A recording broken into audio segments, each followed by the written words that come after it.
So when I first heard about sustainable sharing, I thought, well, actually, what's a good definition of it? And so my definition, what am I doing? Keep going. So my definition basically is for sharing to be sustainable, it has to undermine exchange as a mechanism for rationing and so enable people to give and receive in a new way. And so basically, if that means in a roundabout way, what you're doing is that you're actually sharing, and so you're undermining a commercial orientation basically, where we orientate ourselves basically in such a narrow kind of understanding of self-interest that if you actually share, what you're trying to engender is you're engendering a social phenomenon that maybe you can build upon that, and it's only through acts, little tiny acts, through gestures, and it only can be a carrot, it can be a pumpkin, it can be whatever, but just through that giving, what you're engendering is a kind of ethos that can take hold and slowly kind of circulate to build some kind of momentum. And so really what you're actually ultimately sharing is not necessarily a carrot, but is a world of its receiving. And so really with Grow Local was basically, well, how do you kind of ground that? And so usually, growing food is a supplementary kind of activity. It's a pastime for people. And so therefore it has kind of no economic kind of value as far as, it has economic value as far as basically people profit from it because they get basically food to eat, and so therefore they basically get the gratification of actually consuming their own produce.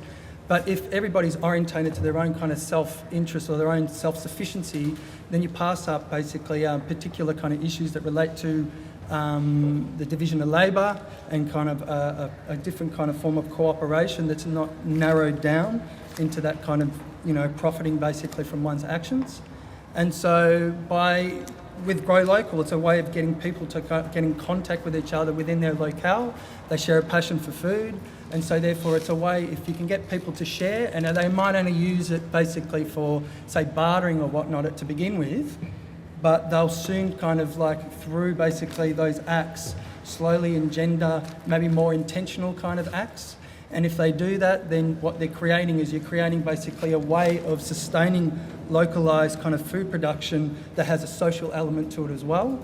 And so one of the kind of things which I'm thinking about doing is having within all locales across Melbourne and right around Australia for that matter, of having kind of like a list of all the produce that people grow, and then the months basically that it's available, and then you have basically the people that are willing to share. And so therefore you can go and you can actually look, you can see what's available within your area, and then it's just a matter of basically making a contact in that way. And this would actually, because we would be trying to build up the database of actually people that are in different locales, it means to say that you can actually profile a suburb. And so therefore any kind of acts, any initiatives, has more kind of traction because basically how many people, say, already kind of share a passion for growing the food if there's like 100 people in Northcote or wherever it may be. And so that's also, you can use it as a way of mapping food within Melbourne, getting people to go out and to map food and also wasted space.